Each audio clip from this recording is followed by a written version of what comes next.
Florine, be, gising na, nandito na tayo. Sabi ng mahinang tinig na gumigising kay Florine. Dahan-dahan naman niyang iminulat ang kanyang mga mata. Medyo nasilaw pa nga siya sa liwanag ng araw na tumatagos mula sa labas ng bintana ng pampasaherong bus na kanilang sinasakyan. Nasaan na tayo? Nakarating na ba tayo sa inyo, Ate Lena? Umayos siya ng upo at humarap sa kanyang katabi. Wala pa, be.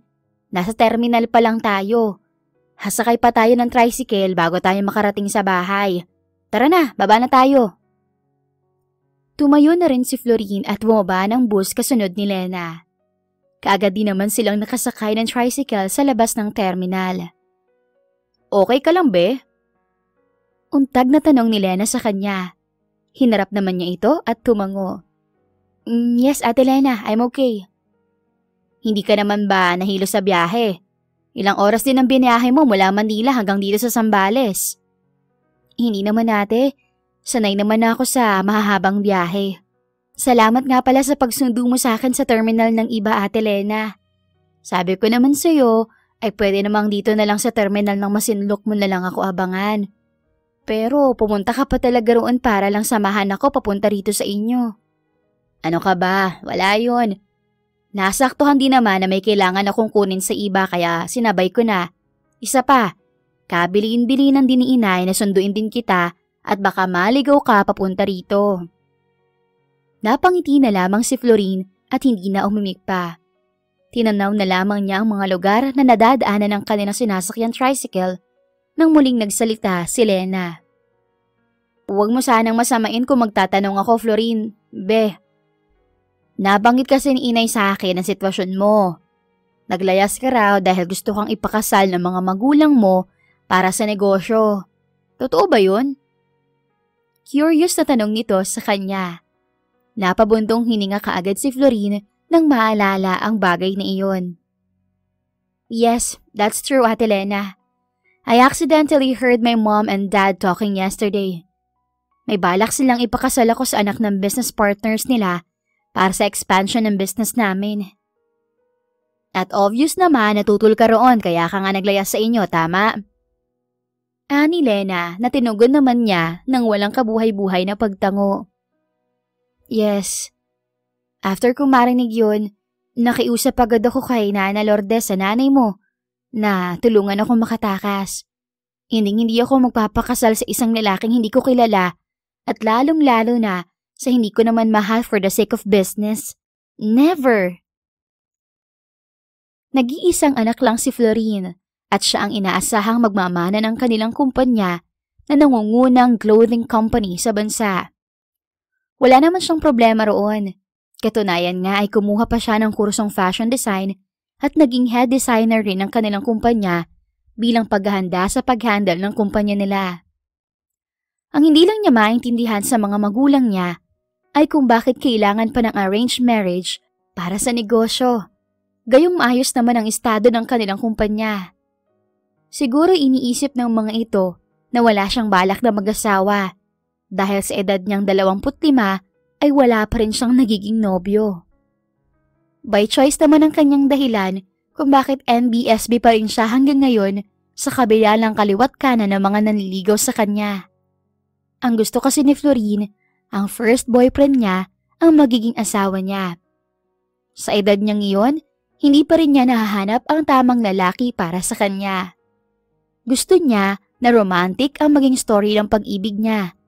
Hindi tulad ng gusto ng mga magulang niya na kasunduan. Kaya hindi niya talaga matatanggap na basta na lamang siyang ipapakasal ng mga ito para sa negosyo.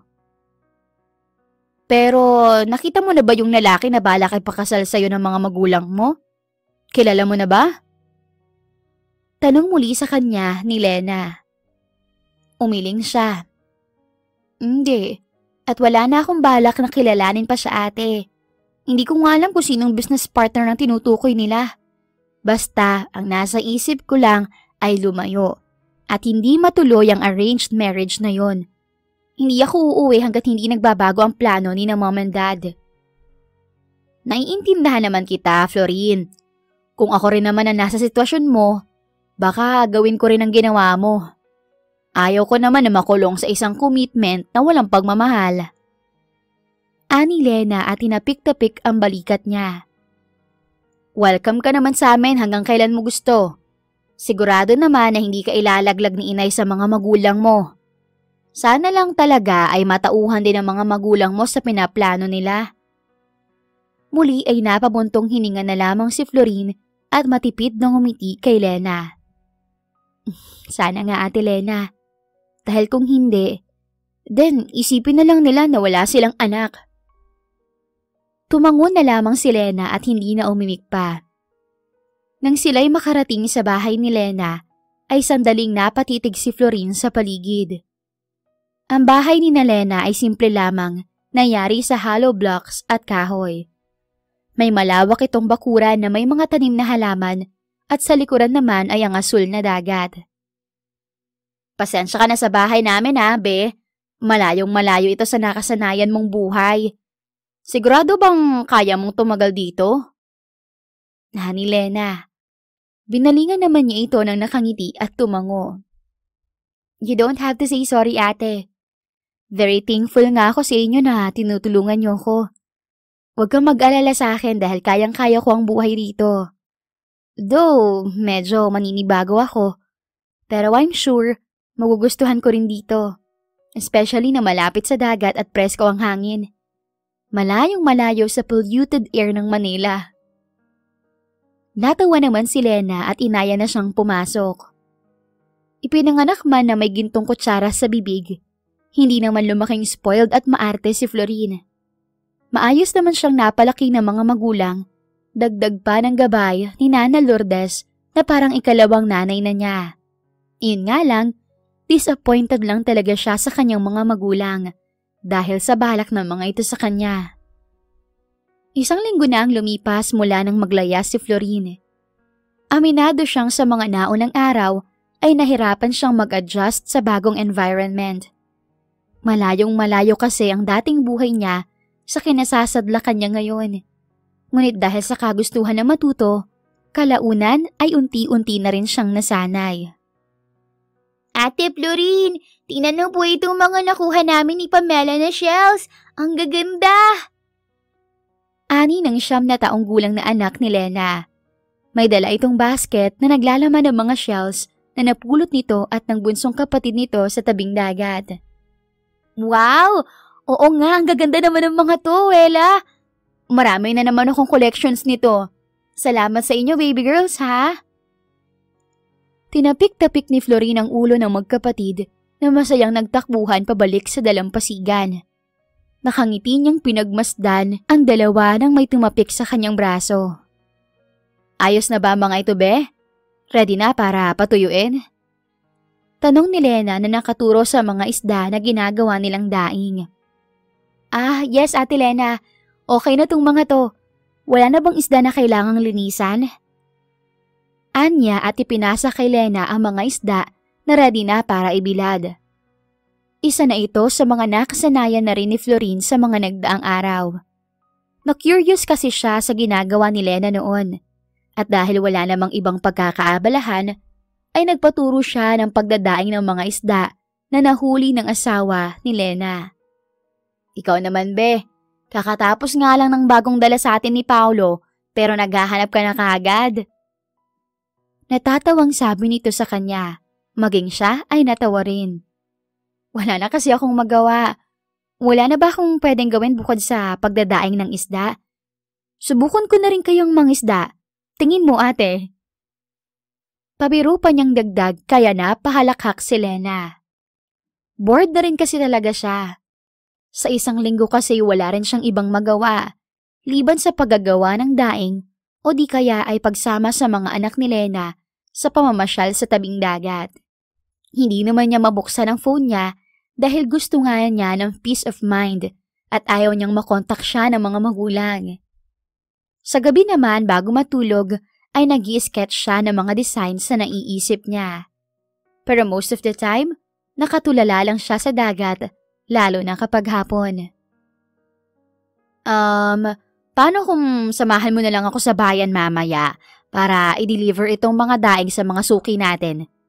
1 linggo ka na rin dito pero hindi ka pa nakakagawi sa bayan, di ba? Ano, gusto mo, Florine? Suwestiyon ni Lena. Mukhang magandang ideya nga yan, ate. Sige, sasama ako para makapasyal na rin ako sa bayan. Tulad ng napagkasunduan, ay sumama nga si Florine kay Lena sa bayan. Dala nila ang isang basket ng mga binalot nilang mga daing. Sa kanilang paglalakad-lakad, napansin ni Florine na pinagtitinginan siya ng mga taong nadadaanan nila.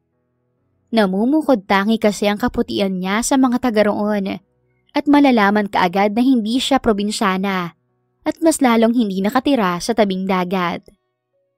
Tila naging instant celebrity tuloy siya ng kinakawayan ng mga tao at binabati lalo na ng mga kalalakihan.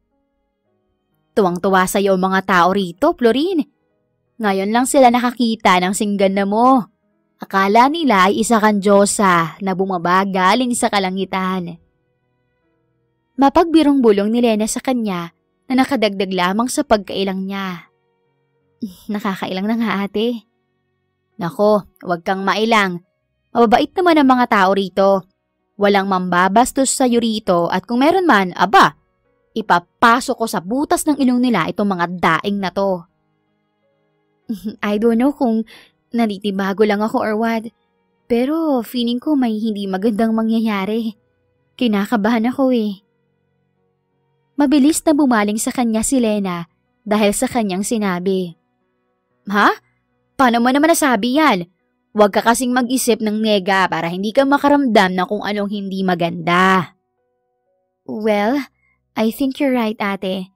Siguro ay naiilang lang talaga ako sa atensyon na nakukuha ko rito. This is also the reason why hindi ako masyadong lumalabas sa public, especially kapag tungkol sa kumpanya. Hindi ako sanay sa atensyon. Isa na siguro iyon sa hindi mawala na ugali sa kanya.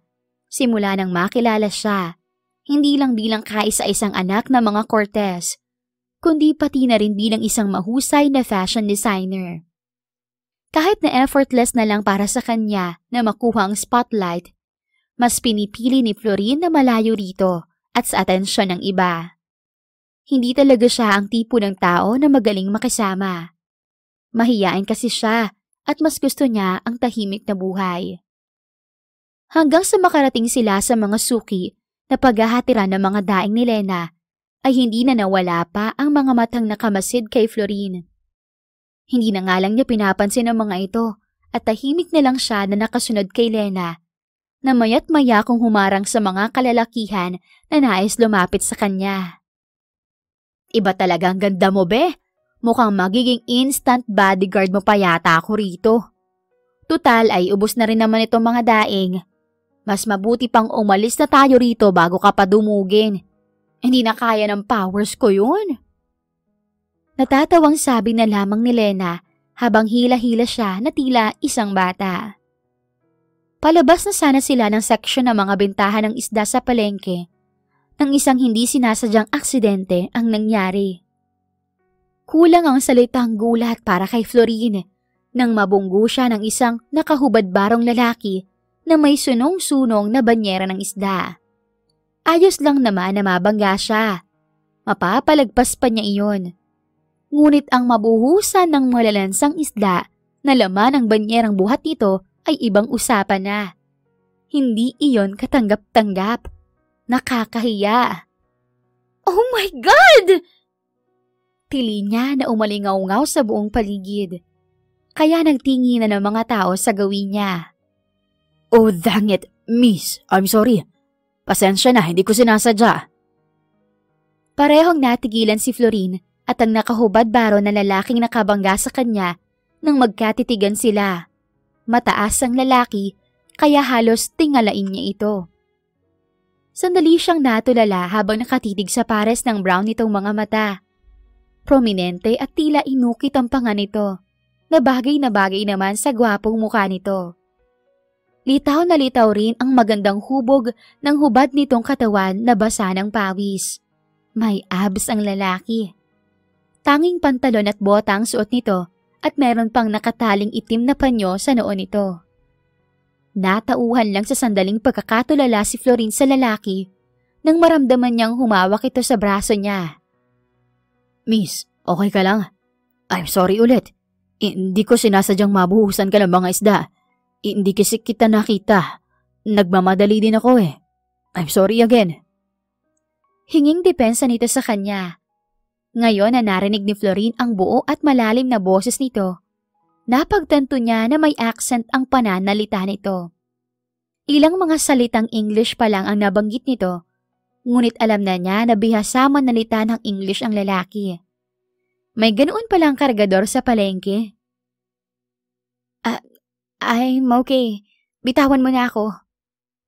Sabi na lang niya at binawi ang braso na hawak nito. Ngunit nagulat siya nang gumalaw ang kamay nito na akmang hahawak sa mukha niya. Sa pagkabigla ay nasampal niya ito na ikinagulat hindi lang ng lalaki, kundi pati na rin ang mga tao sa paligid. Kahit siya ay nagulat din sa kanyang nagawa, kaya agad niyang hinila si Lena na nakatulala rin sa tabi niya at dali-daling umalis. Hala, anlansa mo na be, ayos ka lang ba? Tara na, umuwi na tayo, saka na lang tayo mag-grocery. Mag-tricycle na lang tayo kaysa mag-jeep. Ani Lena na pinapagpag pa ang mga dumikit na kaliskis at dugo ng isda sa kanya. May isda ka pa sa buhok? Sandali nga, tumigil ka muna at kukunin ko. Ito siguro yung kukunin ni Tisoy kanina, kaso naunahan mo ng sampal. Pinatigil siya ni Lena at kinuha naman ito ang maliit na isda na dumikit nga sa buhok niya. Naupo siya sa tapat ng isang nakasaradong tindahan at huminga ng malalim. I knew it! Sabi ko na pakiramdam ko may hindi magandang mangyayari. Ang nansa ko! Nakakainis! Pinaliguan niya ako ng isda. Sino ba yung lalaking yun, ate? Calvin ang pangalan niya, pero ang tawag namin sa kanya rito ay Tisoy. Tumaas ang isang kilay ni Florine at humarap kay Lena. Tisoy? Hindi naman siya mukhang Tisoy. Sa pagkakatandaan niya, hindi naman ito masyadong maputi. Kaya mangginga ang kulay nito, na bagay naman sa tindig at kisig nito. Kasi dahil siguro sa pangingisda niya sa laot kaya nagbago na ang kulay ng balat niya. Pero noong unang dayo niya rito, sobrang puti ng lalaking yun at Inglesero. Aba, ang daming ang humahanga sa kanya rito dahil aminin mo, gwapo naman talaga. Wala sa sariling tumango si Florine. Gwapo naman kasi talaga si Tisoy o Calvin. Natulala nga siya kanina rito. Ang tangkad nito, maganda ang katawan at hindi maipagkakaila na charming. Ha? Ano bang sinasabi mo, Florine? Pinaliguan ka na nga ng lalaking yun ng isang banyerang isda tapos pinupuri mo pa. Sita niya sa sarili sa isipan. Muli siyang napatingin kay Lena nang may naalala siya. Wait, nabanggit mo ba na dayo lang siya rito? So, hindi siya talaga taga rito sa Masinloc? Tanong niya kahit alam na niya ang sagot. Unang kita at rinig pa lang niya sa pananalita nito kanina, alam na niya na hindi simple o ordinaryo ang lalaking iyon. Oo, hindi siya taga rito. Sabi ni Nanay Ising ay taga Manila raw yang si Tisoy. Siguro mga 3 o 4 na taon na siyang nandito. Doon lang ang bahay nila sa barangay natin. Halos kapitbahay lang din natin sila. Sagot ni Lena. Hindi na umimik pa si Florine. Nang may dumating na tricycle ay pinara kaagad nila para makauwi na sila. Pagkarating sa bahay ni Lena ay naligo agad si Florine. Tinanong pa nga siya ni Paulo na asawa ni Lena kung ano ang nangyari. Na si Lena na lang din na nagkwento dahil dumiretso agad siya sa banyo. Nakakainis! Dapat talaga naniwala ko sa intuition ko eh. Pakiramdam ko na talaga na may hindi magandang mangyayari eh. Naligo tuloy ako sa isang banyerang isda. Inis niyang bulong habang nagkukuskus ng sabon sa sarili.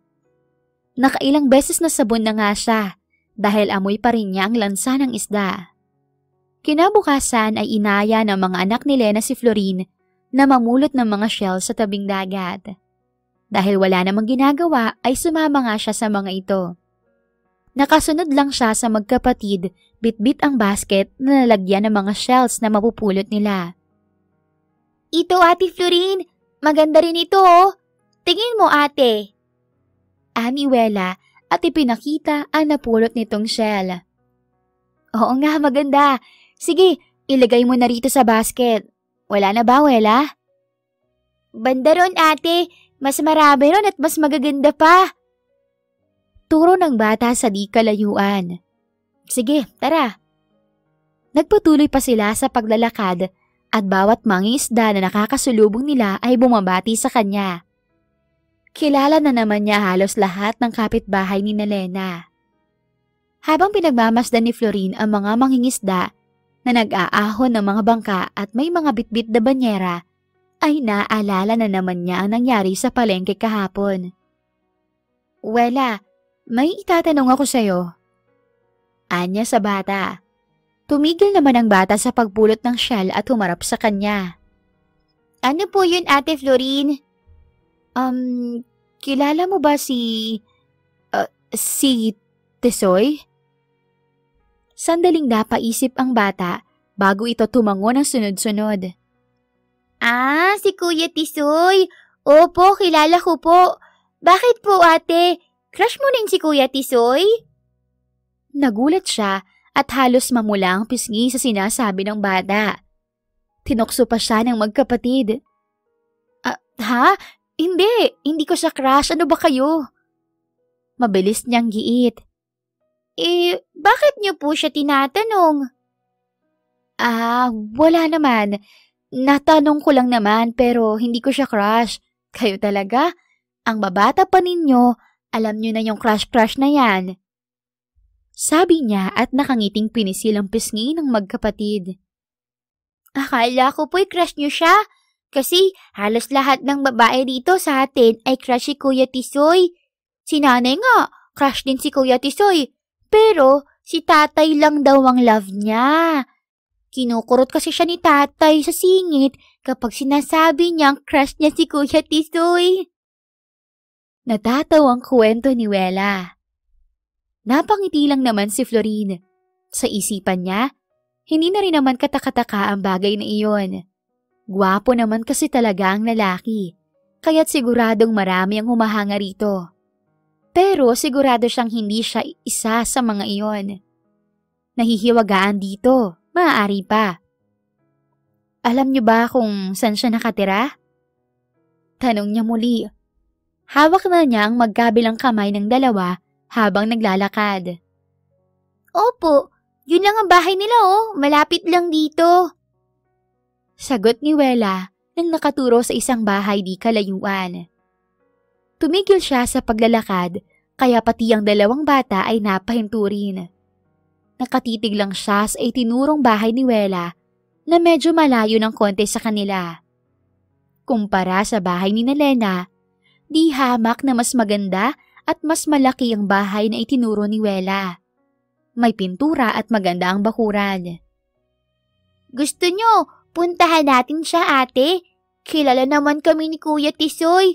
Kapag napapadaan nga kami ni Pamela sa bahay nila, ay binabigyan niya kami ng chocolates o kaya merienda. Mabait po siya. Ani Wela, napayuko siya sa bata. Hindi na. Sa susunod na lang siguro. Tara na, balik na tayo. Baka hinahanap na tayo ng nanay niyo. Nasa bakuran na ng bahay ni Lena, sina Florine at ang dalawang bata. Nang marinig niya ang malakas na tawanan mula sa loob. Grabe naman ang tawa ni Ate Lena. Abot hanggang dito sa labas. Sino kaya kausap ng mga yun? Nangingiti niyang tanong sa isipan.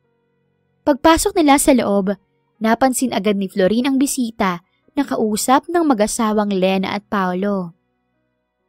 Kuya Tisoy! Sabay na sigaw ni Wela at Pamela. Natulos naman sa kanyang kinatatayuan si Florine at napatitig na lang kay Kelvin na nakatayo na at nakaharap sa kanya.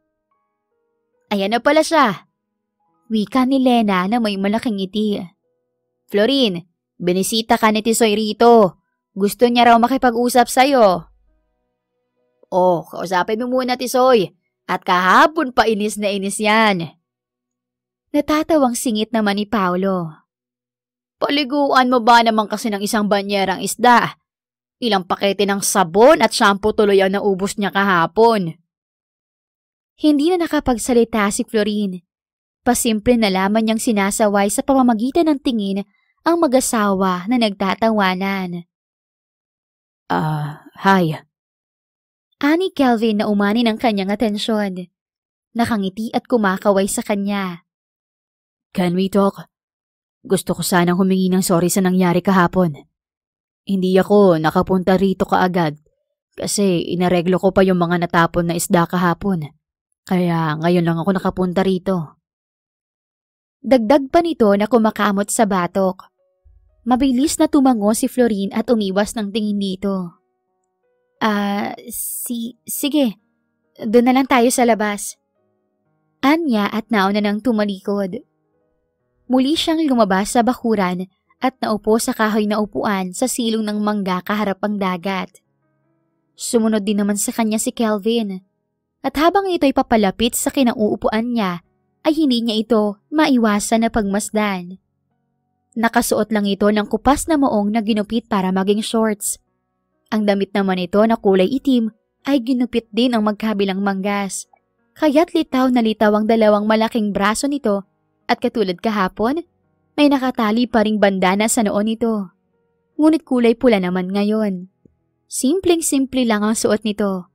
Walang masyadong espesyal, ngunit tila umaapaw pa rin ang kagwapuhan nito.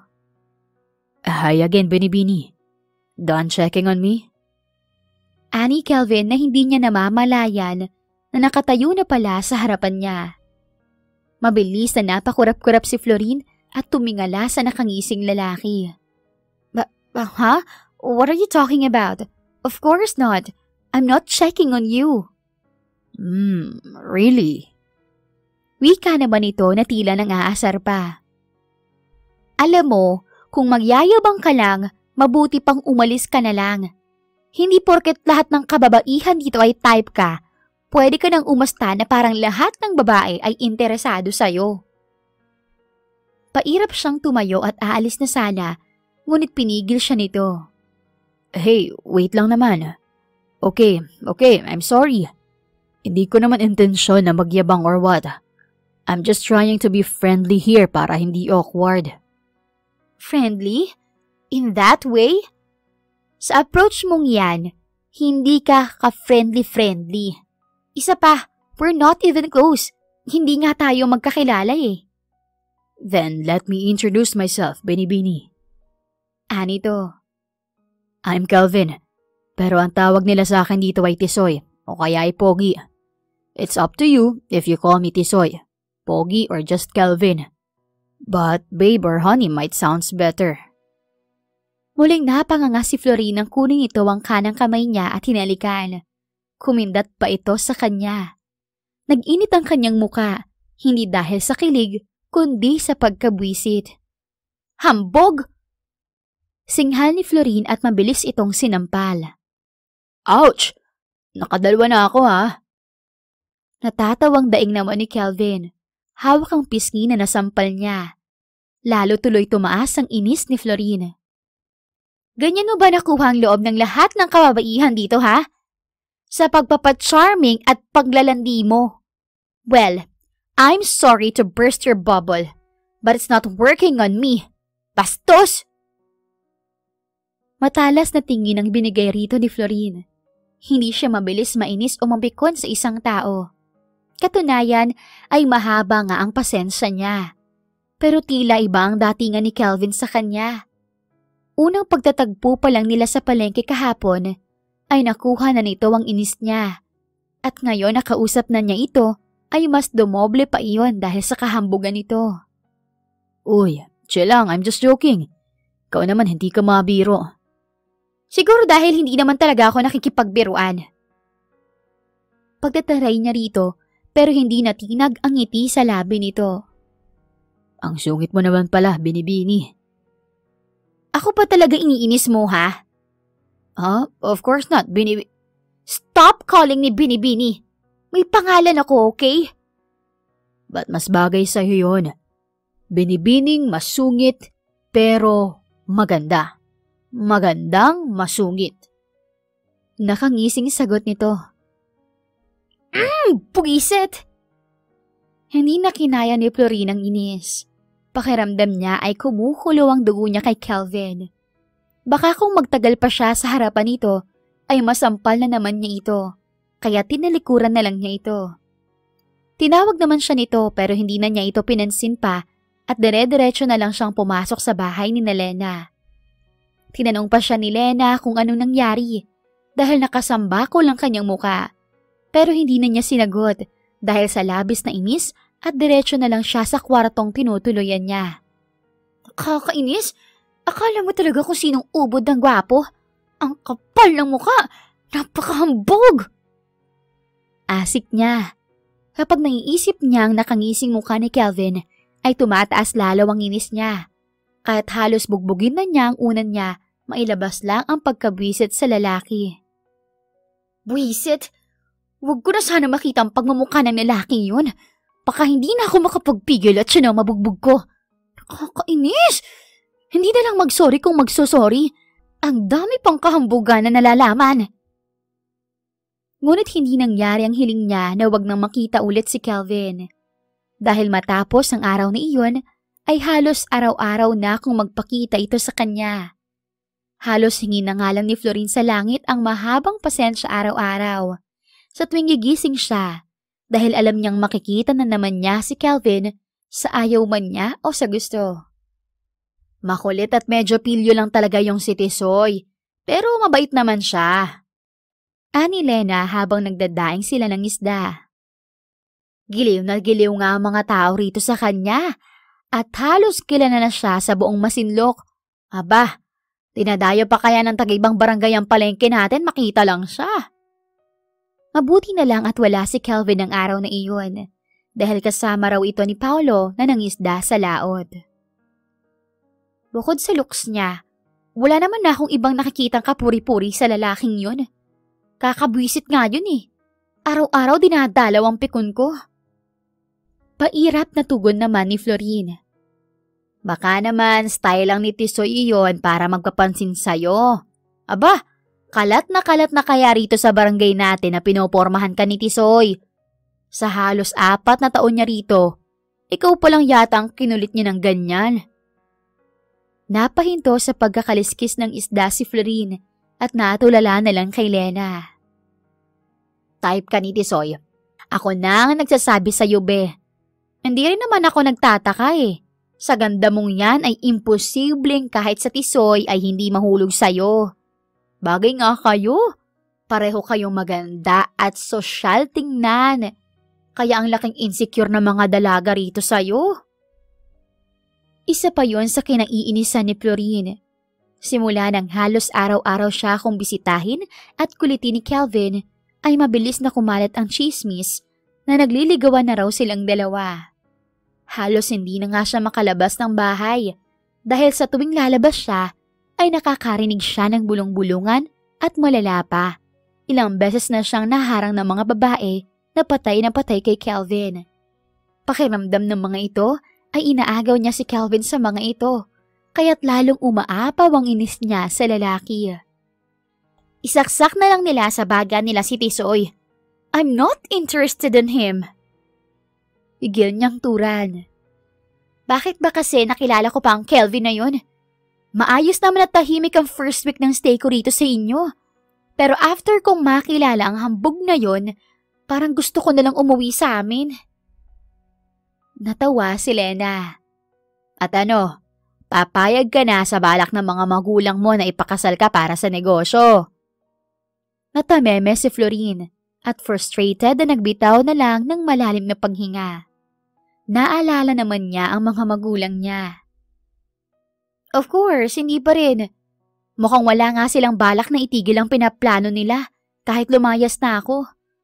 Sabi ni Nana Lourdes ay naririnig pa rin daw niya kina ma'am ang tungkol sa arranged marriage at sa expansion ng business namin. Nakakabalita naman siya sa bahay nila sa Manila mula kay Nana Lourdes kapag tumatawag ito sa phone ni Lena para makausap siya.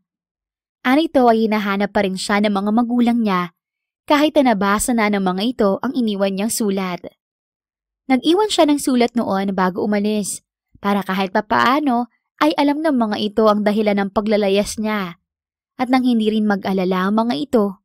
Pero sana ay makonsensya at iurong ang plano sa kanya. Kaya nga pagtiisan mo na muna si Tisoy. Malay mo naman, magkamabutihan kayo. E di siya ang iuuwi mo sa inyo at ipakikilala mo sa mga magulang mo para tapos na ang arranged marriage na yan. Saka bagay kayo. Mukha namang yanyamanin din niyang si Tisoy. Baka secret billionaire nga yun gaya ng mga napapanood at nababasa kong mga storya. Komento ni Lena. Tila kinlabutan naman si Florine sa suwestyon nito. No thanks. Magmamadre na lang ako kung katulad lang din ni Kelvin ang magiging boyfriend o asawa ko. Tumawa na lamang ulit si Lena at iniba na ang topic ng kanilang kwentuhan. Kinahapunan ay naisipan ni Florine na tumambay sa tabing dagat para panoorin ang paglubog ng araw. Kapag malungkot siya o maraming iniisip, doon siya tumatambay para mabawasan ang dinadala niya. Napabuntong hininga na lamang siya at inilabas ang dala niyang sketchpad at lapis. Isa sa nagpapakalma sa kanya at nagbibigay ng peace of mind ay ang pag-i-sketch ng mga damit.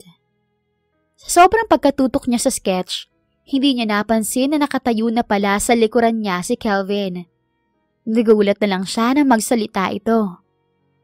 Wow, ang ganda naman ng sketch mo. So, you're a designer, huh? Halos maitapon naman ni Florine ang sketchpad at lapis dahil sa gulat. My God, Tisoy! Papatayin mo ba ako sa gulat, ha? Ba't ba pabigla-bigla ka kung sumulpot at magsalita? Oh, I'm sorry. Hindi ko sinasadya na gulatin ka. Parang wala lang naman ang sagot nito at naupo sa tabi niya.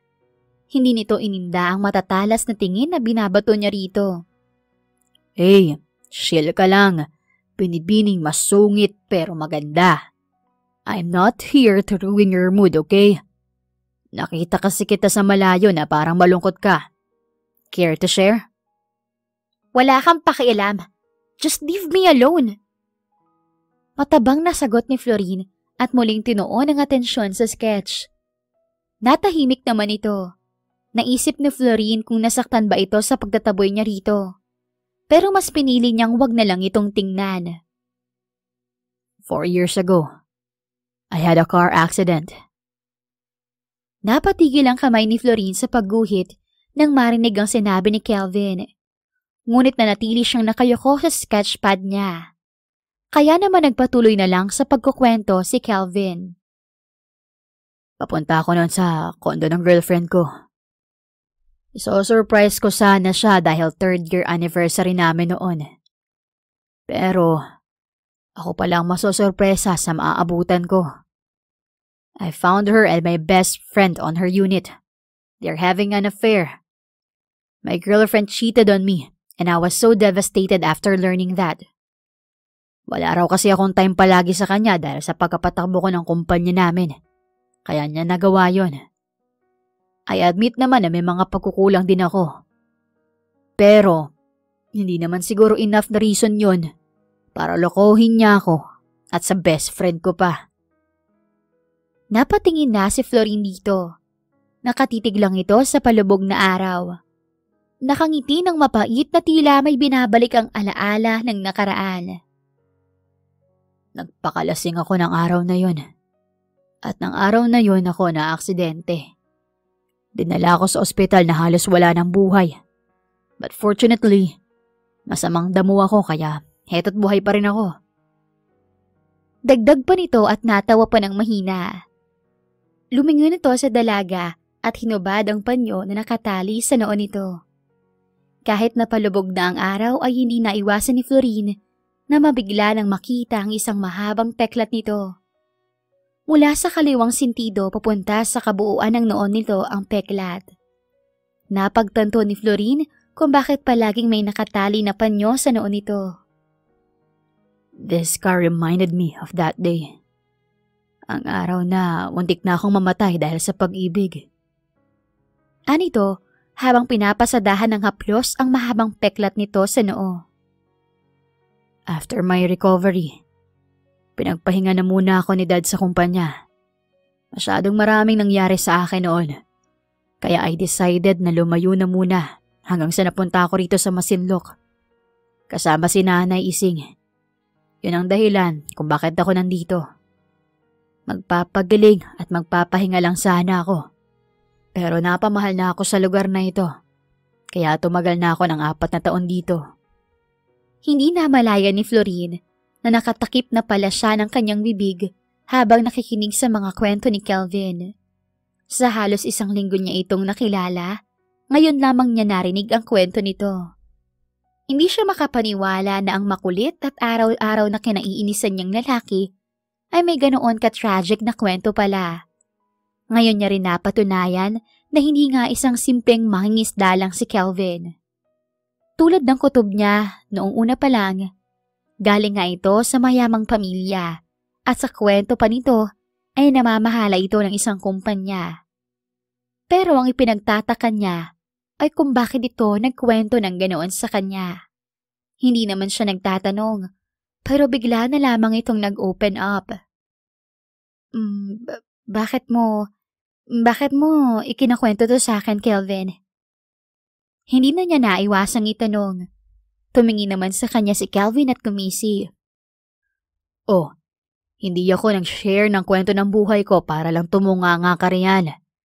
Nag-share ako para wala ka ring choice kundi mag-share. Dahil unfair naman yun sa side ko, right? Ang unfair naman kung ako lang, right?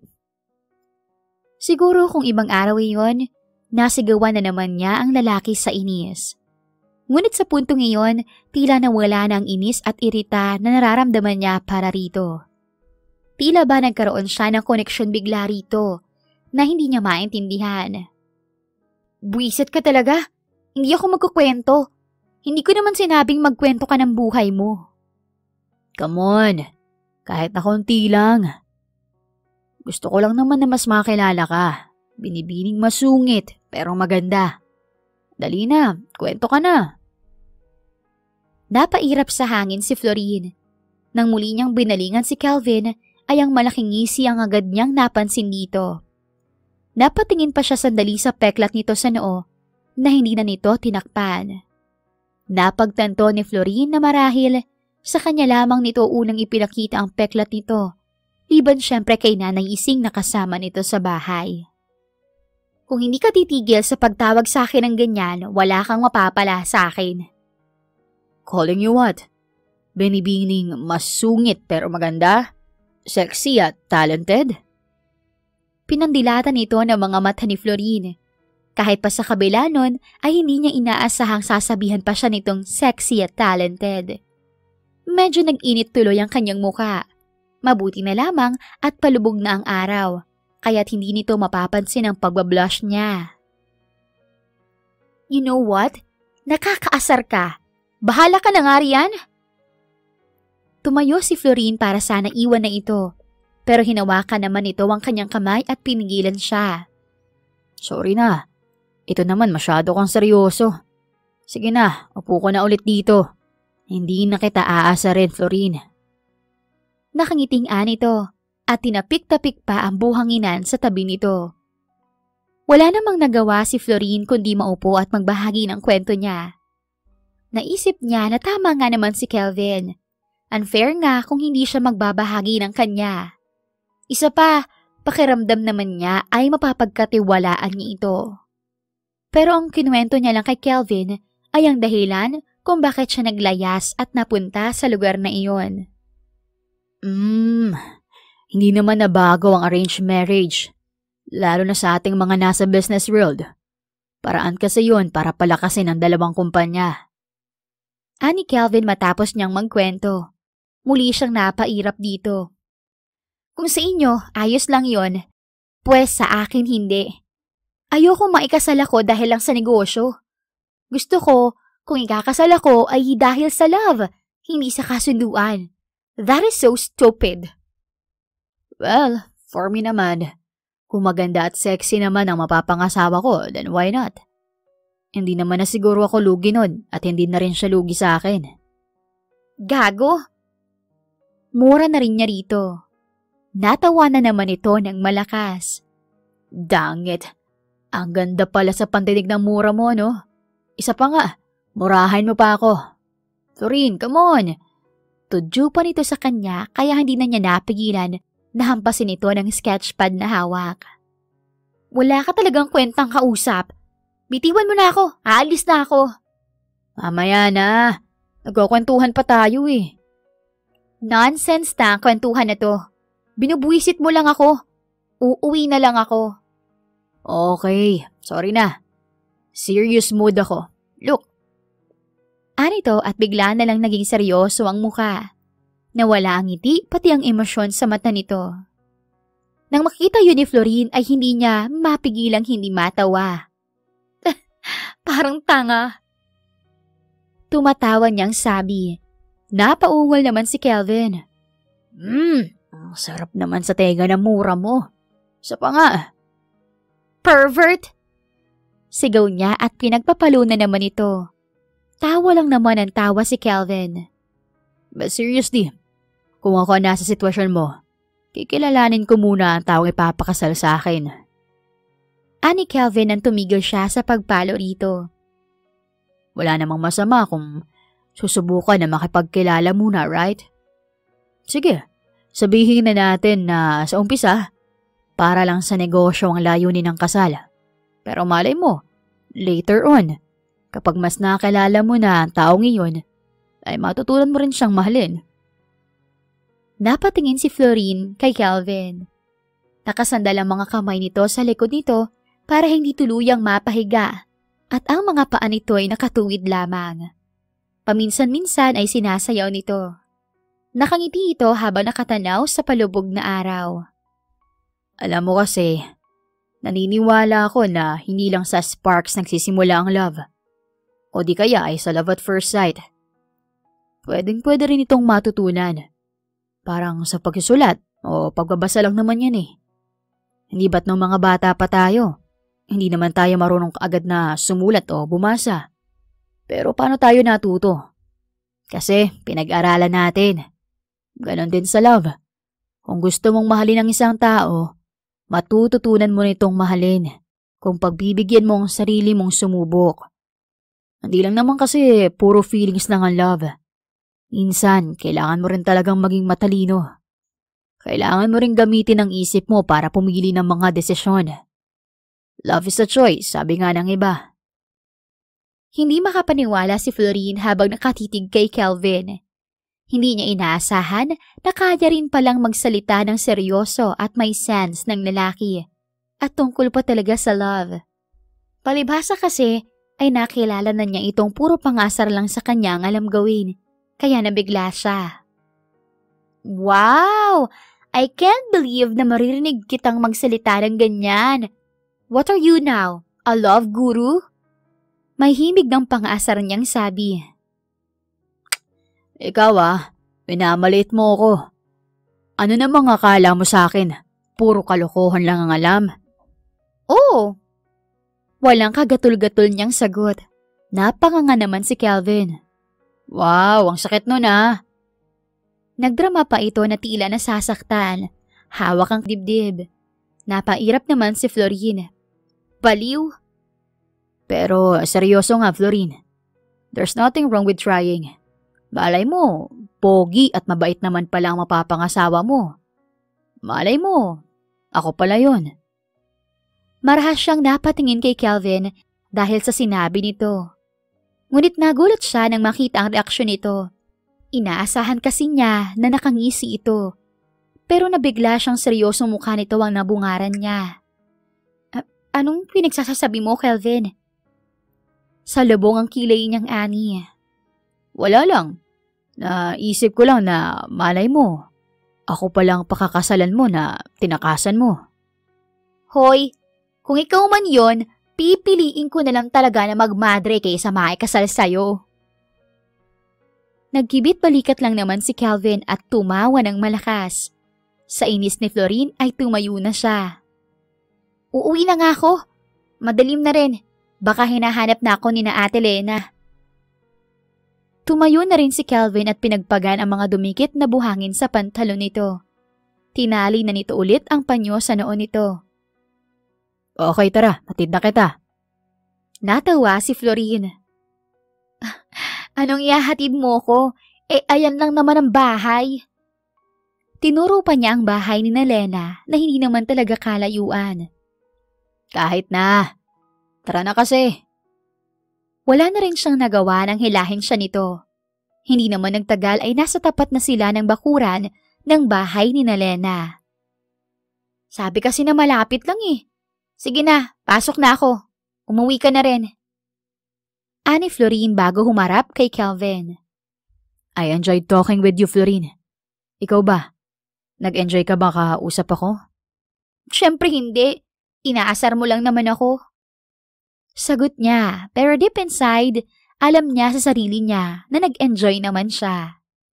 Hindi niya itatanggi yon, pero hindi niya sasabihin kay Kelvin kahit na tila hindi rin naman talaga ito naniniwala. Pangisi-ngisi pa nga. Okay. Kunwari, hindi ka nag-enjoy.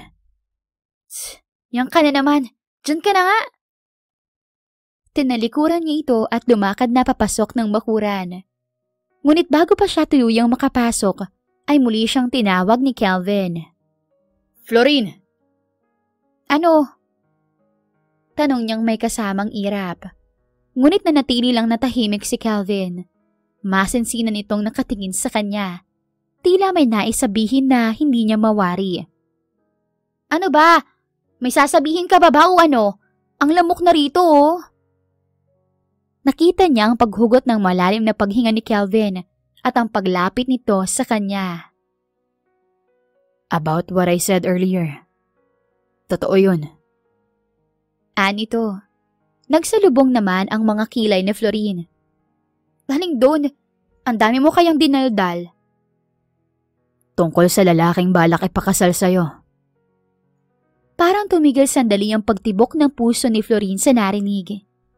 Hindi niya alam kung lamig dahil sa simoy ng hangin ang nararamdaman niya o dahil sa panlalamig dala ng gulat. Anong sinasabi mo, Kelvin? Florine Cortez, believe me or not, hindi ko rin to alam. Anito na lalong nagpakaba kay Florine. Alam ang alin? Ano ba? Diretsuhin mo na kasi. Ano bang sinasabi mo, Kelvin? Ako ang lalaking balak ipakasal nila sa'yo. I am Kelvin Acosta, the CEO of Acosta Shipping Company. Natulala na lang si Florine sa narinig. Tinangka siyang lapitan at hawakan ni Kelvin pero umiwas siya kaagad. Florine, I know nabibigla ka, but I can explain everything to you. Bukas pupuntahan kita rito para ipaliwanag ko sa iyo ang lahat. Tumalikod ng walang sinasabi si Florine at daling-daling pumasok sa bahay ni Lena. Diretso siyang tumungo sa kwarto niya at nagkulong doon. Hindi siya makapaniwala sa nalaman mula kay Kelvin. Paanong ito ang lalaking gustong ipakasal sa kanya ng mga magulang niya? Paano nangyaring nasa dami ng lugar kung saan siya nagtatago? Bakit doon pa sa lugar kung nasaan ang lalaking balak sana niyang takasan? Napapatanong tuloy siya kung nagkataon lang ba talaga o inadya ng pagkakataon na pagtagpuin sila sa iisang lugar. Nang gabing iyon, hindi siya nakatulog sa dami ng mga katanungan na gumugulo sa kanyang isipan. At ang makakasagot lang nun ay si Kelvin. Kinabukasan ay sinundo nga ni Kelvin si Florine. Walang imik si Florine habang si Kelvin naman ay panaka-naka kung tumingin sa kanya habang nagmamaneho. Do you want to eat? Nag-breakfast ka na ba? Tanong nito para basagin ang katahimikan. Sasagot na sana si Florine para tanggihan ito. Ngunit naunahan siya ng kanyang tiyan. Kagatang ibabang labi ay napahawak siya ng mahigpit sa tiyan. Nag-init ang kanyang muka dahil sa hiya. I think alam ko na ang sagot. May alam akong masarap na tapsihan along the way. Sigurado ako magugustuhan mo yun. Kung kumakain ka ng ganun. Hindi makatingin si Florine kay Kelvin, ngunit tumango naman siya. Pagkarating sa tapsihan ay agad na umorder si Kelvin ng pagkain para sa kanila. Habang hinihintay ang pagkain, nakatitig lamang si Florine dito na magiliw na nakikipag-usap sa mga tao. Talagang kilalang kilala ka na nila. Mahina niyang sabi ngunit sapat na para marinig nito. Yeah. Hindi naman kasi ako masamang tao at hindi naman ako mahirap pakisamahan. Sagot nitong nakangisi. Tulad ng dati, may tali pa rin itong bandana sa noo para takpan ang peklat nito. Mabait ang mga tao rito. I remember when I first arrived here. Magiliw nila akong tinanggap lalo na roon sa lugar natin. They started to call me Tisoy dahil maputi nga ako at Inglesero raw. Medyo nagbago lang naman ng konti ang kulay ko dahil sa pangingisda. But I actually love my complexion now. Ayos naman, di ba? Pogi pa rin at mas hot. Nagsalubong ang mga kilay ni Florine at tumirap. Hambog. Bulong niya pero sa isipan ay tama naman ito. Bagay na bagay nga naman dito ang kulay nito na medyo moreno. Matapos nilang kumain ay muli siyang sumakay sa sasakyan ni Kelvin at binaybay ang daan. Saan ba tayo pupunta? Mag-uusap lang naman tayo, di ba? Pero bakit ang layo pa yata ng pupuntahan mo? Tanong niya. Hindi naman tayo lalayo masyado. I just want to bring you to my favorite place here. Tahimik doon at mas makakapag-usap tayo na maayos. Hindi na nagsalita pa si Florine at tumanaw na lang sa labas ng sasakyan. Ilang saglit lang din naman ay hininto rin ni Kelvin ang sasakyan. Bumaba sila at lumakad. Nakasunod lamang siya rito hanggang sa makarating sila sa dulo ng cliff. Hindi naman yun kataasan, pero kitang-kita mula roon ang asul na dagat at napakarami pang puno sa paligid. Napapikit si Florine nang malanghap ang sariwang hangin. Tama nga si Kelvin. Payapa at tahimik nga sa lugar na yon. Look, kita hanggang dito ang bahay namin, oh. Pati na rin ang kina Lena. Ani Kelvin kaya't napadilat siya. Tinanaw niya ang direksyon na tinuturo nito at natanaw nga niya ang bahay ni Lena. Hindi nga talaga sila lumayo ng gusto. Nahanap ko ang lugar nito nung unang taon ko rito sa Masinloc. Kapag marami akong iniisip at kailangan kong huminga, dito ako pumupunta. Kay Nanay Ising ko nalaman ang lugar na to. Actually, taga rito kasi si Nanay Ising kaya marami siyang alam sa lugar. Humarap si Florine kay Kelvin na nakatanaw pa rin sa dagat. Nanay Ising? Yung kasama mo sa bahay? Tanong niya. Tumingin sa kanya si Kelvin at tumango. Yup, she's my nanny. Halos siya na nagpalaki sa akin noon dahil palaging busy sa trabaho sina mom and dad. Pangalawang nanay ko na si Nanay Ising. Kaya't nung nag-decide ako na lumayo muna sa Manila, ay siya ang nag-recommend sa akin na dito na lang sa Masinloc magpunta at sinamahan pa niya ako. Naalala na naman ni Florine ang kwento nito tungkol sa kinasangkutan nitong aksidente. Anyway, hindi naman tayo nagpunta rito para makinig ka na naman sa mga story ko, right? Hindi nakapagsalita si Florine at tumitig lang sa kanya. Sandali niyang nakalimutan ang totoong pakay nila at kung hindi pa nito pinaalala ay baka nakatulala pa rin siya. Bumalik sa sasakyan si Kelvin at may kinuha ng picnic blanket at basket. Inaya siya nitong maupo na agad naman niyang sinunod. Namayani ang katahimikan sa kanila ng ilang minuto bago tumikhim si Kelvin para magsimula. Actually, hindi ko rin alam kung saan magsisimula. May gusto ka bang itanong? Siguro roon na lang ako magsisimula. Anito. Maraming tanong si Florine na kagabi pa nga ay halos hindi siya patulugin.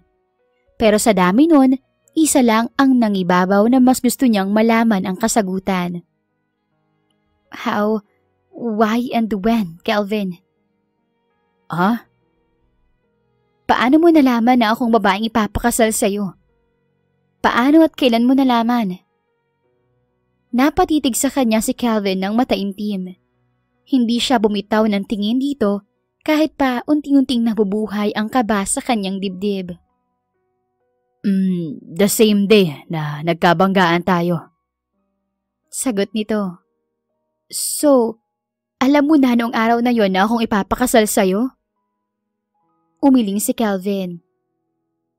Hindi naman kaagad. Nalaman ko lang na ikaw yon after I went home that day. Noong nakabanggaan kasi kita sa palengke, hindi ka na maalis sa isipan ko dahil pamilyar ka sa akin. Until I checked my phone at nakita ko nga roon ang picture mo na pinadala ni na Dad sa akin 2 weeks ago, before you came here, I think. Oh, wait lang. So you mean kahit bago pa ako dumating dito, ay alam mo na ang tungkol sa plano nilang arranged marriage? Tumango-tango si Calvin at nagkamot sa pisngi nito. Actually, ako yata ang may kasalanan. What do you mean? Matagal na kasi nila akong gustong pabalikin at ipasa ulit sa akin ang kumpanya. Pero na-enjoy ko na ang buhay rito sa probinsya. So 1 year ago, para hindi na akong kulitin ni Dad, ang sabi ko ay hanapan na lang niya ako ng mga papangasawa. Kapag pumasa sa akin ang ipapakilala niya, uuwi na ako. And then, after that, just 2 weeks ago, pinadalahan na nga niya ako ng picture ng babaeng sinasabi niya na balak niyang ipakasal sa akin. And it's you, Florine. Mahabang kwento nito. Napanganga na lamang si Florine na tila hindi makapaniwala. Hindi niya alam kung anong sasabihin. Pinoproseso pa niya ang lahat sa isip.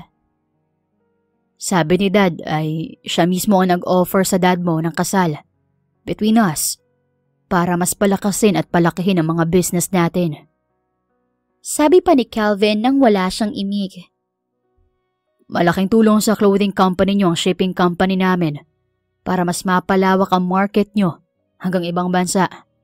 Pero sabi ni Dad ay bala ka raw munang kausapin ng mga parents mo about sa kasal.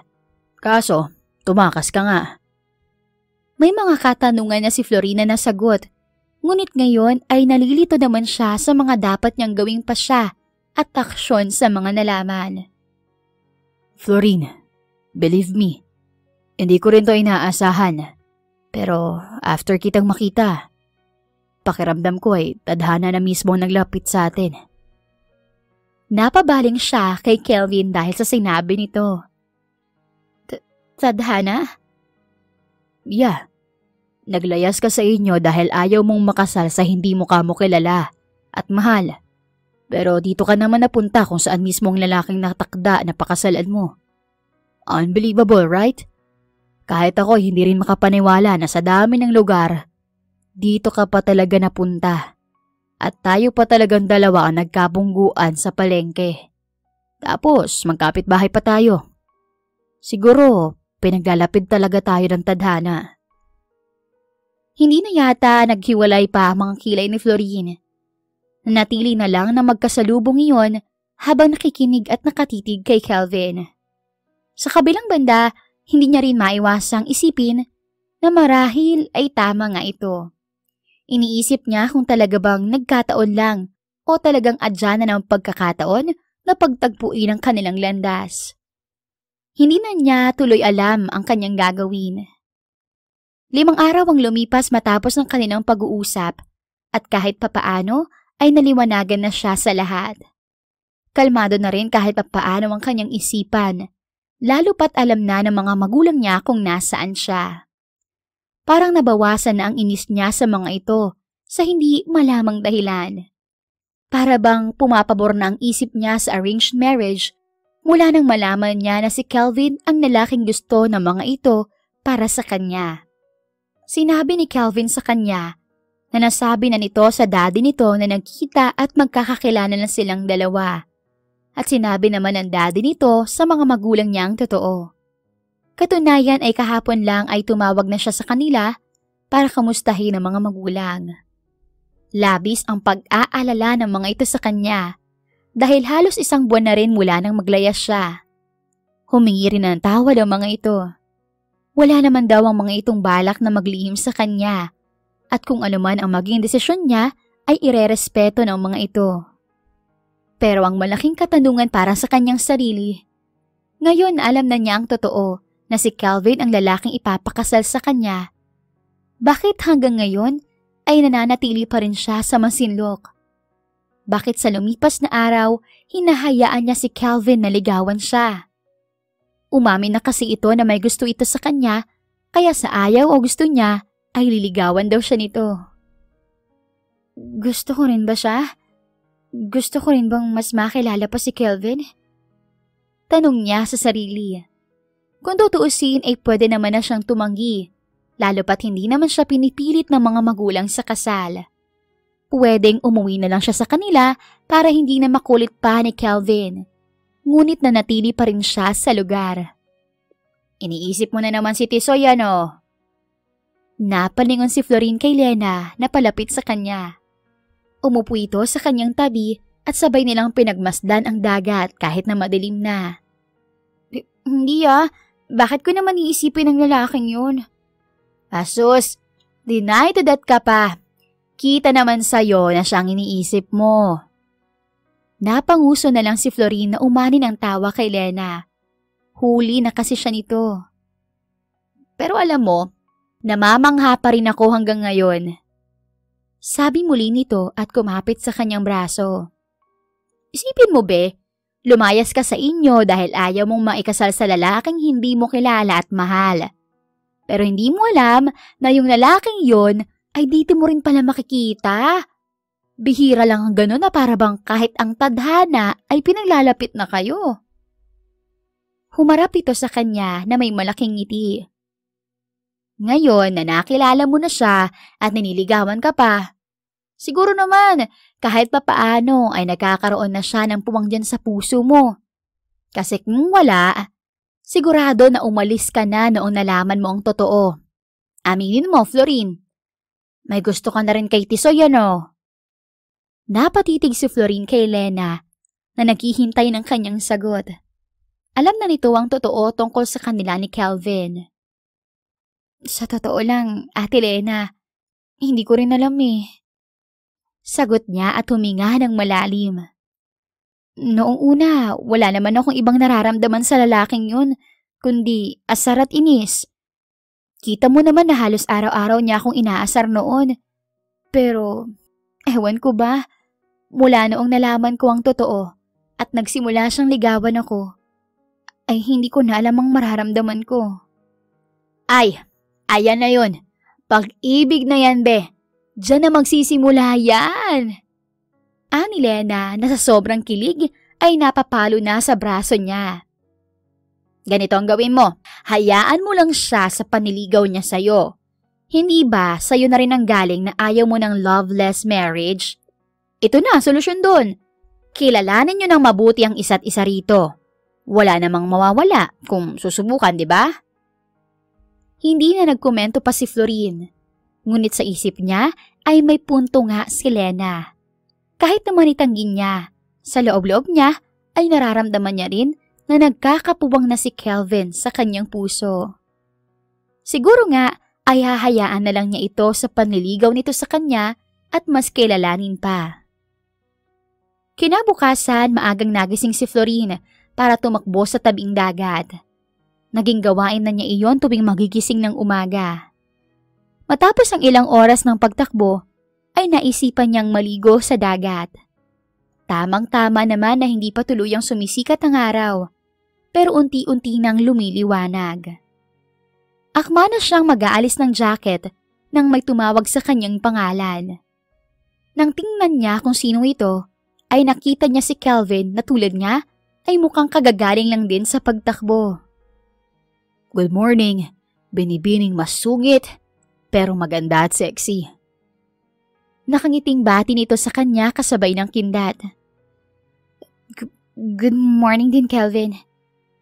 Medyo naiilang niyang tugon. Dati-rati ay naiinis siya kapag tinatawag siyang gano'n ni Kelvin. Ngunit sa katagalan ay tila nasanay na rin siya. Magsiswimming ka? Tanong nito sa kanya. Tumango siya. Oo sana, kaso bigla kang dumating. Gusto mo bang samahan kita? Tiningnan niya ito ng malalim at umirap. Ayoko nga, mamaya manyakin mo lang ako eh. Tumawa naman ng malakas si Kelvin. Grabe ka naman. Hindi naman ako ganon. Slight lang. Anito pabiro. At saka, magiging asawa rin naman kita, di ba? Dapat ay masanay ka na sa akin kasi soon, alam mo na, wala ka ng palag kung mamanyakin kita. Namula ang mukha ni Florin sa sinabi nito. Taas baba pa ang kilay nito habang nakangisi. Bastos! Singhal ni Florin. Umalis ka na nga. Bakit bang hilig mo akong inisin kahit nasa umaga? Kasi mas gumaganda ka kapag naiinis ka. Tugon naman ito na puno ng kaseryosohan. Nakangiti ito pero matamis ang ngiti. Napaiwas kaagad ng tingin si Florin at tumalikod dito. Naiinis siya sa sarili dahil sa halip na mainis ay tila kinilig pa. Kung gusto mong maligo ay pwede kitang dalhin doon sa laot. Mas masarap maligo ron. Malinaw ang tubig at hindi masyadong maalon. Muling sabi nito. Hinarap niya ito na sa lubong ang kilay. Tumanaw pa siya sandali sa laot. Hindi ko pa nasusubukang maligo roon. Anya. Sa tagal na niya roon, palaging sa malapit sa dalampasigan ng siya naliligo kapag kasama ang mga anak ni Lena. We can go there if you want. Sakay tayo sa bangka ko. Maliligo rin ako para may kasama ka. Ano, gusto mo ba? Habang hindi pa sumisikat ang araw. Ayoko naman na mabilad ka sa laot. Napakagat sa ibabang labi niya si Florin. Hanggang sa hindi niya namalayan na tumango na lang siya. Sakay ng dimotor na bangka na minamaneho ni Kelvin ay tinungo nila ang laot. Hindi naman sila masyadong lumayo dahil maliligo lang naman sila. Ang galing mo magmaneho ng bangka. Ani Florin. Nakaupo siya sa unahan ng bangka.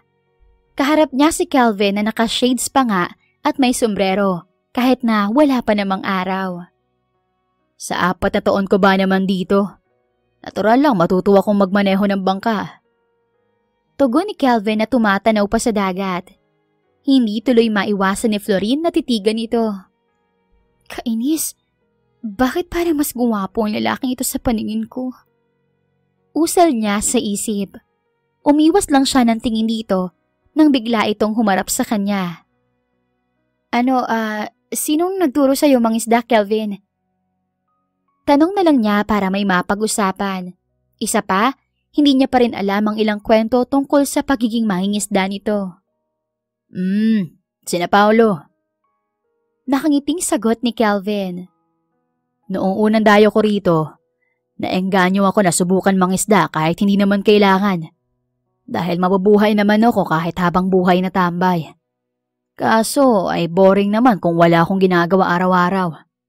Ang pangingisda ang pangunahing kinabubuhay nila rito. So naisip ko na subukan ko rin. Bumili ako ng sarili kong bangka pati mga gamit sa pangingisda. Tinuruan nila ako manghuli gamit ang lambat at minsan sinasama nila ako sa laot. Minsan inaabot kami ng ilang araw sa laot. Malalaking isdang hinuhuli namin. Tuwang-tuwa ako palagi sa tuwing marami kaming huli ni na Paolo. Attentive na nakikinig lang naman si Florin. Hindi niya namamalayan na nakangiti na pala siya habang nakikinig dito. So, mas gusto mo nang maging mangingisda kaysa magpatakbo ng isang shipping company kaya ka nagtagal dito? Tanong niya na medyo may pagbibiro. Hindi naman. Sadyang wala lang ako mapag-abalahan noon at isa pa, gusto ko ring masubukan ang maging mangingisda. Gusto kong malaman kung gaano kahirap ang trabaho nila. After ko maranasan, tumaas lalo ang respeto ko sa kanila. Noong nakaraang Pasko ay niregaluhan ko silang lahat dito ng mga bagong bangka. Tapos bumili ako ng malaking pwesto sa palengke para hindi na sila mamroblema sa babayaran sa pwesto. Talaga? Ginawa mo yun? Oo naman. Anong akala mo sa akin, nagbibiro? Iyon lang naman ang maibibigay kong kapalit sa kabutihan nila sa akin. Hindi siya makapaniwala na ginawa iyon ni Kelvin. Alam niya na wala lang para kay Kelvin ang gastos dahil mayaman naman ito. Pero natuwa at humanga siya ng husto dahil sa kabutihan nito. Totoo nga ang sabi nila. Mabait nga talaga siya. Kaya pala mahal na mahal siya ng mga taga rito. Bulong niya sa isip. Ginawa ko yon para makatulong na rin sa kanila dahil hindi biro ang maging mangingisda. Minsan, kapag wala akong ginagawa, tumutulong din ako sa pagbubuhat ng mga banyera ng isda sa palengke. Libre yon para hindi na mabawasan ang kita nila. Sabi pa nito. Pagtingin ni Florine rito ay nakangisi ng ito ng malaki. Ano, bilib ka na sa akin, Binibini? Siguro iniisip mo na mabait naman pala ang mapapangasawa mo, no? Hindi ka nalugi, Nox. Pil yung sabi nito sabay kindat sa dalaga. Namula naman ang kanyang muka dahil kanina nga lang ay iniisip na niya iyon. Napakahambog mo talaga. Oh, hindi naman. Slight lang. Minsan talaga kailangang ipagmalaki sa napupusuan ang mga achievement at ambag sa kapwa para mas malaki ang chance na mapasagot. Pero dapat realistic, hindi yabang lang. Napangiti na lang si Florine habang umalakhak ng malakas si Kelvin. Turuan mo ko mangisda, Kelvin. Sabi niya. Napangiti naman si Kelvin. Bakit? Nagsasawa ka na bang mamulot ng shells kasama si Noela at Pamela? Natatawang tanong nito. Ano ba? Tumigil ka nga. Gusto ko lang subukan, okay? Giit niya. Bayad mo na yon sa ginawa mo sa akin dati. Akala mo ba'y nakakalimutan kong pinaliguan mo ko ng isang banyerang isda noon? Lalong lumakas ang tawa ni Kelvin na maging si Florine ay hindi rin mapigilang matawa. Nahawa siya sa pagiging masayahin nito. Naaalala mo pa rin yon? Of course! Sinong makakalimot doon? Feeling ko nga, hindi ko na makakalimutan yun eh. Sorry na nga. Hindi kasi talaga kita napansin noon. Bigla ka na lang kasing sumulpot. Mabuti nga't hindi ko nabitawan ng banyera, kundi mas nasaktan ka. Napairap na lamang si Florine. Pero sa totoo lang, kapag naaalala niya ang araw na iyon, ay wala na siyang inis na nararamdaman. Parang ang naging isa na yon sa hindi niya makakalimutang alaala noong unang pagkikita nila ni Kelvin. Nang sila'y makarating sa laot ay hininto na ni Kelvin ang bangka. Naghubad ito ng damit at pati ang suot na shades at sombrero nito ay itinabi na rin ito sa bangka. Tara na, swimming na tayo, Florine. Tumalon si Kelvin sa dagat at sumigaw pa na parang bata. Florine, tara na! Ang sarap sa tubig oh! Come on! Habang hindi pa tumataas ang araw. Napailing ngunit napangiti na lang si Florine. Oo na, oo na. Ito na nga oh, nagmamadali. Naghubad siya ng jacket. Tanging maikling running shorts at sports bra na lang ang kanyang suot. Maya-maya ay biglang sumipol si Kelvin. Ang sexy naman! Ako, baka mapasisid ako nito bigla. Nakangisi nitong biro. Tumigil ka nga sa kamanyakan mo, Kelvin. Hindi na nga ako maliligo. Biro lang naman. Halika na, ligo na tayo. Sige ka, itataob ko tong bangka. Inis na napatayo si Florine. Masama niyang tiningnan si Kelvin, nangingisi-ngisi lang. Buwisit ka talaga kahit kailan? Anya bago tumalon. Sinulit ng dalawa ang paglangoy habang hindi pa tumataas ang araw. Para silang mga bata na naghabulan sa tubig. Nagkatuwaan pa sila na sumisid sa tubig na labis na ikinatuwa ni Florine nang sabayan sila ng ibang isda. Sobrang linaw ng tubig na pati ang mga coral reefs at mga iba't ibang klase ng isda ay nakikita niya. Ngayon lamang siya nakaranas ng ganoon sa buong buhay niya. Nang mapagod ay kumapit lang sila sa katig ng bangka para magpahinga. Ang ganda nga maligo rito. Napakalinaw ng tubig. Kitang-kita ko ang mga coral reefs pati mga isda. Ani Florine na malaki ang ngiti. Told ya. Sabi ni Kelvin. Kaya mas gusto kong mag-swimming dito sa laot dahil makikita mo talaga ang mga isda. Sasabay silang lumangoy sa'yo. Napatingin si Florine kay Kelvin. Parang bata ito nahihigop ng tubig at ibubuga. Napangiti siya habang pinagmamasdan nito. Thank you. Anya. Bumaling sa kanya si Kelvin na nakangiti. For what? For bringing me here. Nag-enjoy ako. It's a new experience again na hindi ko makakalimutan. Sabi niya. Good to know. Nagkatitigan sila ng ilang sandali. Gumawi ang mga mata ni Florine sa noo ni Kelvin, kung saan bakas ang mahabang peklat nito roon. Hindi niya namalayan na nakalapit na pala siya kay Kelvin at hinahaplos na niya ang peklat nito sa noo. Florine. Napatingin siya sa mga mata ni Kelvin. Taimtim itong nakatitig sa kanya. Pansin niya rin ang ilang beses na paglunok nito at pagbasa nito sa mga labi. Hanggang sa unti-unti itong lumapit sa kanya at tuluyang inangkin ang kanyang labi. Napapikit naman si Florine at hinayaan na ang sarili. Tumugon siya sa halik ni Kelvin. Nagsalo sila sa mahaba, malalim at mainit na halikan. Nang tumaas na ang araw ay nagpasya na sila na bumalik sa Pampang. Halos hindi makaimik si Florine dahil sa nangyaring halikan nila sa laot. Gayunpaman, sa tuwing napapatingin naman siya sa kamay ni Kelvin na hawak ang kanyang kamay, ay hindi niya maitago ang sayang nararamdaman. God, I think mahal ko na ang lalaking to. Bulong niya sa isipan. Pagdating sa Pampang ay naabutan nila si Lena na nakaabang. Pagbaba nila ay dalay-dali itong tumakbo malapit sa kanila. Oh, Ate Lena, bakit parang nagmamadali ka? May problema ba? Tanong ni Florine dito. Kita niya sa reaksyon nito na tila may hindi magandang balita. Florine, be, kailangan mo nang bumalik ng Manila. Tumawag si Nanay Lourdes. Ang mami mo raw ay nasa ospital.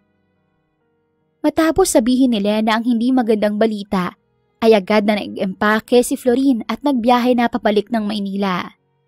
Kasama niya si Kelvin na nagmamaneho ng sasakyan nito.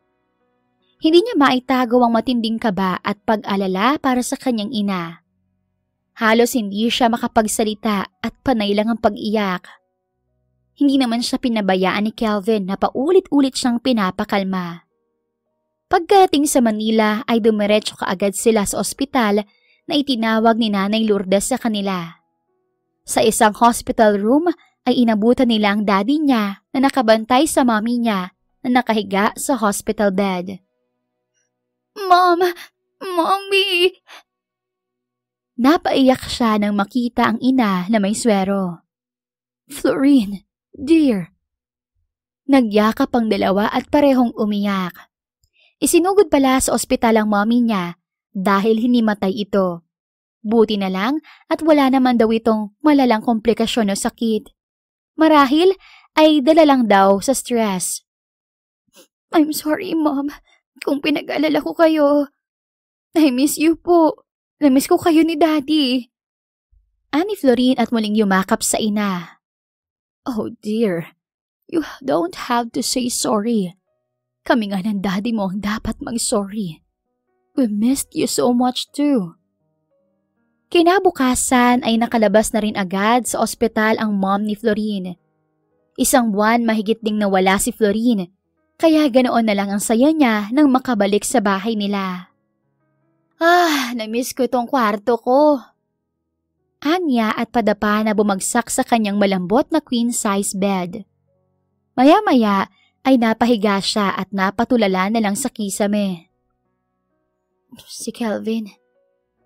Mahina niyang ani sa pangalan ng lalaki. Simula kasi nang makabalik sila ng Manila, hindi na niya halos makausap si Kelvin. Matapos siyang ihatid nito sa ospital, ay nagpaalam din ito na uuwi na muna para magpakita sa mga magulang nito. Namiss ko bigla ang lalaking yun. Tawagan ko kaya. Bumangon siya at akmang kukunin na ang phone nang mag-ring ito. Lumukso ang kanyang puso at napangiti nang mabasa ang pangalan ni Kelvin sa screen. Hello, Kelvin? Baka, andito ako sa bahay niyo. Sabi nito mula sa kabilang linya. Napatayo kaagad siya at dali-daling lumabas ng kwarto at bumaba ng hagdan. Nang makarating sa living area ng kanilang mansyon, ay naabutan niya roon si Kelvin na masayang nakikipag-usap sa mami at daddy niya. Oy, Tisoy! Tawag niya sa kilalang palayaw nito sa masinlok. Anong ginagawa mo rito? Namiss kita, kaya pumunta ako rito. Ako ba, hindi mo na-miss? Binibining masungit pero maganda at sexy. Nakangising tanong nito. Nahihiyang napasulyap siya sa kanyang mga magulang na kapwa nakangiti. Kung pwede niya lang sabunutan si Kelvin ay nagawa na niya. Sweetheart, alam na namin ang lahat. Nakwento na sa amin ni Kelvin. Sabi ng kanyang ama na may malawak ng ngiti. I am so happy for you, my dear. Tumayo ang kanyang ina at yumakap sa kanya. Nalilitong tumingin na lang siya kay Kelvin na malaki ang ngisi. Matapos ang sandali nilang kwentuhan, ay iniwan din silang dalawa ng kanyang mga magulang. Nang wala na ang mga ito ay pinagpapalo niya kaagad si Kelvin sa braso. Anong sinabi mo sa kanila, ha? Na pumayag na ako sa kasal at mahal na natin ang isa't isa, ganun ba? Gigil niyang tanong dito. Ito kasi ang sabi ng mga magulang niya. Natuwa nga ang mga ito at hindi makapaniwala na matutuloy ang kasalan. Nagplano na tuloy ang mga ito na ipatawag ang mga magulang ni Kelvin para pag-usapan ang kasal nila. Why? Yun naman ang totoo, right? Papayag ka na magpakasal sa akin and we love each other. Naghalikan na nga tayo sa laot, diba? Pinasok mo pa nga yung dila mo sa Hindi na natapos ni Kelvin ang sasabihin nang takpan ni Florine ang bibig niya. Palagi mo talagang sinusundo ang pikon ko, Kelvin. Gigil niyang sabi at kinurot pa ito sa tagiliran. Inalis naman ni Kelvin ang kamay at niyakap siya bigla. I just told them the truth, babe. Bakit? Pinag-iisipan mo ba ang papapakasal sa akin? Hindi mo ba ako mahal? Tanong nito na para bang nagpapaawa. Sobrang lakas ng tibok ng puso ni Florine habang nakatitig sa mga mata ni Kelvin. Kahit na maikli pa lamang ang panahon na nagkakilala at nagkasama sila, sigurado na si Florine na handa siyang magpakasal dito. At hindi lang para sa negosyo, kundi dahil mahal na rin niya ang lalaki. Mahal, syempre. Namumulan niyang sabi. Napangiti naman ang malaki si Kelvin. Nanatili itong nakayakap sa kanya. I love you, Florine. Masuyo at punong-puno ng pagmamahal na sabi ni Kelvin. Nakangiting kinulong naman ni Florine ang magkabilang pisngi ni Kelvin. I love you too, Kelvin. Tugon niya at kusang humalik sa mga labi nito. So, tayo na ba talaga, babe? Ano sa tingin mo? Sa tingin ko, dapat ko nang ibigay ito sa'yo. Total ay sinagot mo na naman ako. Sabay inilabas ni Kelvin ang singsing mula sa bulsa at agad isinuot sa daliri ng dalaga. Wala nang urungan, okay? Papakasal ka na sa akin. Paano kung umurong ako? Hindi mo gagawin yun, baby. At paano ka nakakasiguro, Aber? Natatawang inirapan niya ang nobyo. Dahil kakasabi mo lang na mahal mo ko. At ang taong minamahal, pinapakasalan. Hindi inuurungan, tama? Tama ka naman nga, may punto ka. Pero sure ka na ba talaga, Kelvin? Ngumiti ng matamis ang binata. I am 100% sure, babe. I love you. I want to spend the rest of my life with you. Hindi ko akalain na sa kabila ng sakit na pinagdaanan ko noon, magmamahal pa pala ako ulit ng higit pa. Ako rin, hindi ko akalain na sa nakakainis na lalaki ako mai-inlove ng ganito. And BSB ako, Kelvin. Please don't hurt me. That would never happen, sweetheart. Ikaw ang binigay sa akin ng tadhana kaya makakasiguro kang habang buhay kitang aalagaan. Sasamahan, papasayahin at mamahalin kasama ang 10 nating anak. Nanlaki ang mga mata ni Florine. 10? Oo, mas marami, mas masaya, di ba? Kaya ko kaya yun? Oo naman, kasama mo kung gagawa eh. Tinampal ni Florine ang braso nito. Puro ka talaga kalokohan, Kelvin. Biro lang, baby. Basta kahit ilan ang bigay sa atin ni Lord, ayos lang sa akin. Ang mahalaga, buo tayo at masaya. At niyakap muli ni Kelvin ng mahigpit si Florine. Naghiwalay lang sila nang bumalik ang mga magulang ng dalaga kasama na ang magulang ni Kelvin. Masayang-masaya ang mga ito na pinag-uusapan na ang kasal nilang dalawa ng araw ding iyon. 9 na buwan na nakalipas at nangyari nga ang kasal ni Florine at Kelvin. Tulad ng kapwa nila na pagkasunduan, dinaos ang kasal nila sa tabing dagat sa Masinloc. Invited ang mga malalapit na kaibigan at pamilya ng dalawa. Ganoon din ang mga naging kaibigan at pamilya nila sa Masinloc. Matapos ang kasal ay sumakay ang dalawa sa bangka. Pinaandar iyon ni Kelvin. Lahat ng mga mangingisda ay nakasunod sa kanila. Punong-puno at umaapaw ang pag-ibig sa dalawa na maging ang dagat ay tila nakikiisa sa kanilang kaligayahan.